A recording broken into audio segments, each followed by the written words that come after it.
Cât de tare trebuie să ne sperie mișcările de trezire sau de înnoire spirituală care apar astăzi și cum să le evaluăm dacă nu ne sperie și avem curajul să le privim și să nu ne ascundem, să nu ne acoperim ochii? Păi nu cred că trebuie să ne sperie. Trezirile sau aceste treziri sau pseudo-treziri, că sunt două tipuri de treziri. Sunt treziri autentice și treziri mincinoase, treziri neadevărate. Deci niciun fel de mișcare, le-aș numi mișcări în trupul bisericii, niciun fel de mișcare din aceasta nu trebuie să ne sperie, pentru că sunt ca un fel de exemplu, când am o rană, pe mine nu mă sperie roșața din jură, nici puroiul care se formează, pentru că aia este semnul că corpul meu luptă și va birui și va face cicatrice.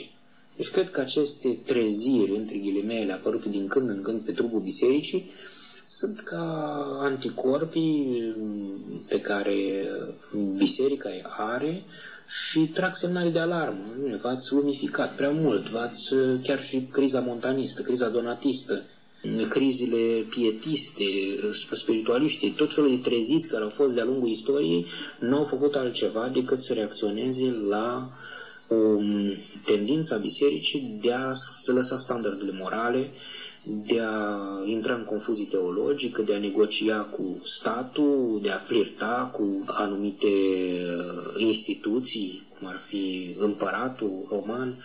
Și atunci aceste mișcări de treziți au reacționat la rănile bisericii și au format acea roșeață din prejurul rănii ei, la fel cum se întâmplă cu puroiul care este eliminat din rană, la fel se întâmplă și cu aceste treziți.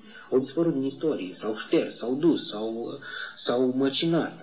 Uneori ei înșiși sau când s-au centrat. False. Uneori și trezirile autentice au sfârșit prost. Au fost treziri incontestabile care au sfârșit prost în momentul când s-au dus după o personalitate și au căzut în idolatrie, în cultul personalității și-au luat numele unor oameni, tertulianiști sau montaniști sau... În momentul când s-au asimilat cu asemenea personalități, sfârșitul este iminent. Pentru că odată cu moartea liderului, și noi trăim exemple recente, odată cu moartea liderului moare și mișcarea. De aceea cred că trezirile ar trebui privite cu prudență și în același timp cu bucurie. Pentru că după fiecare trezire s-au adus clarificări, lămuriri teologice în istoria bisericii și biserica a fost câștigată după aceste treziți. Uneori treziți au dispărut, dar biserica a rămas trează. Eu mă tem să folosesc ideea asta de trezire, pentru că trezire înseamnă că biserica doarme. Biserica nu doarme niciodată. Biserica îl are ca și cap pe Hristos, Hristos nu doarme. Deci când spun că s-a trezit, a venit o biserică trezire, biserică, zic la cine vă referiți?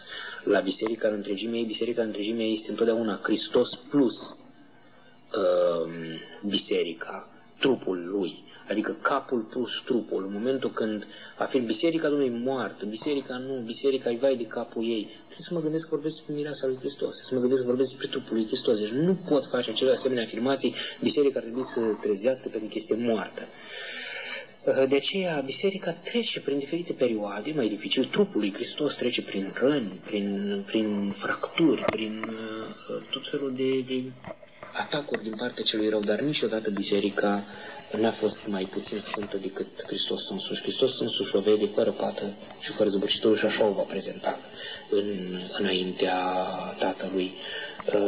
Așa se vede din perspectiva capului. Celelalte petele și zbârșitorile le vedem, noi le simțim, noi și le rezolvă Duhul Bisericii, Hristosul Bisericii. De asta ar trebui să fim mai prudenți cu terminologia de genul acesta a trezirilor, a reformelor, o nouă trezire, o nouă reformă. Biserica, dacă ne uităm, a avut și aici ne învață multă istoria bisericii. Biserica a avut asemenea mișcări ciclice, repetabile, tot timpul ei. Numai în ultima perioadă avem mai multe consemnări, de asta mi se pare că de la 1700 încoace avem dintr-o dată mai multă efervescență pe scenă și mai multe treziri. Nu, de atunci avem mai multe informații, s-a scris mai mult, s-a tipărit mai mult. Dar mișcări din acestea, iată, ne dovedește de la Montanus încoace tot prin astea cu biserica. Nimic nou sub soare.